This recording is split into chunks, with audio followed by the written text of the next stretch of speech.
Chronic kidney disease is a broad term that includes subtle decreases in kidney function that develop over a minimum of 3 months. In contrast, acute kidney injury refers to any deterioration in kidney function that happens in less than 3 months. Now, the kidney's job is to regulate what's in the blood. They might remove waste, keep electrolyte levels steady, regulate the overall amount of water, and even make hormones. The kidneys do a lot of stuff. Blood gets into the kidney through the renal artery, and once inside, it enters tiny clumps of arterioles called glomeruli, where it's initially filtered. The filtrate, the stuff that gets filtered out, moves into the renal tubule. The rate at which this filtration takes place is known as the glomerular filtration rate, or GFR. In a normal healthy person, GFR is somewhere around 100, 120 milliliters of fluid filtered per minute per 1.73 square meter of body surface area. The value is slightly less in women than men, and it decreases slowly as we age. One of the most common causes of chronic kidney disease is hypertension. In hypertension, the walls of arteries supplying the kidney begin to thicken in order to withstand the pressure, resulting in a narrowed lumen. A narrower lumen means less blood and oxygen gets delivered to the kidney, causing ischemic injury to the nephrons glomerulus. Immune cells like macrophages and fat-laden macrophages called foam cells slip into the damaged glomerulus and start secreting growth factors like transforming growth factor beta 1 TGF beta 1. These growth factors cause the mesangial cells to regress back to their more immature stem cell state, known as mesangioblasts, and secrete extracellular structural matrix. This excessive matrix leads to glomerulosclerosis, hardening, and scarring, and diminishes the nephron's ability to filter the blood, leading over time to chronic kidney disease. The most common cause of CKD is diabetes. Excess glucose in the blood starts sticking to proteins, a process called non-enzymatic glycation, because no enzymes are involved.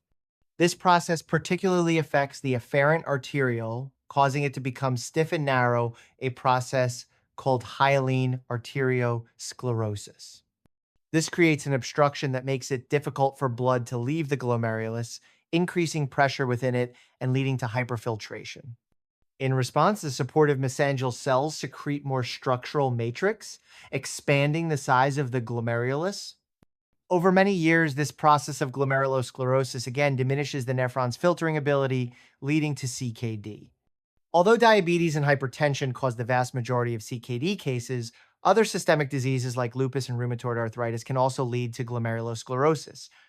Other causes of CKD include infections like HIV, long-term use of medications like NSAIDs, and exposure to toxins like those in tobacco. Normally, urea is excreted in the urine, but when GFR decreases, less urea is filtered out and it accumulates in the blood, a condition called azotemia, which can cause general symptoms like nausea and loss of appetite. As toxin levels build up, they can affect the central nervous system, causing encephalopathy. This can result in asterixis, a tremor of the hand that resembles a bird flapping its wings, best seen when a person tries to extend their wrists. Further buildup of toxins can even progress to coma and death. Toxin accumulation can also cause pericarditis, inflammation of the lining of the heart.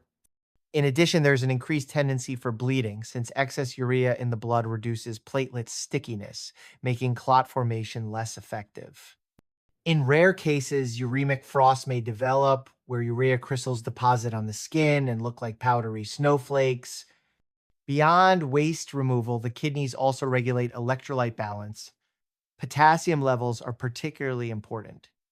Normally, the kidneys help excrete potassium, but in CKD, less is excreted and more builds up in the blood, leading to hyperkalemia, a serious condition because it can cause cardiac arrhythmias. Another key kidney function is calcium regulation. Normally, the kidney activates vitamin D, which increases calcium absorption from the diet. In CKD, there's less activated vitamin D, resulting in hypocalcemia, low calcium levels. As calcium levels drop, the parathyroid hormone is released, triggering calcium resorption from the bones. Over time, this weakens the bones, leading to renal osteodystrophy. The kidneys also release hormones. When the kidneys sense a lower than normal fluid filtration rate, they release renin to raise blood pressure.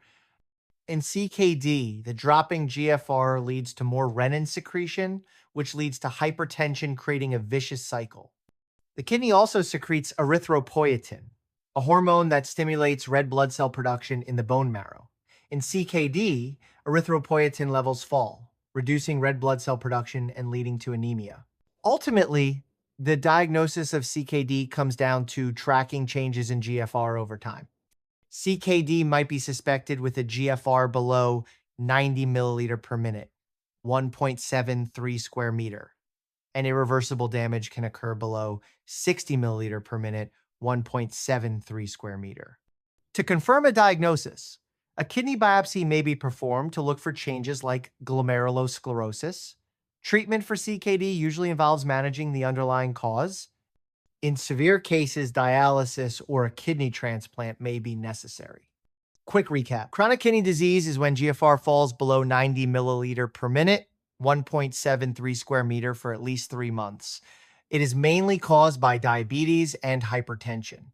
Complications include electrolyte imbalances, toxin accumulation, high blood pressure, anemia, and bone disease.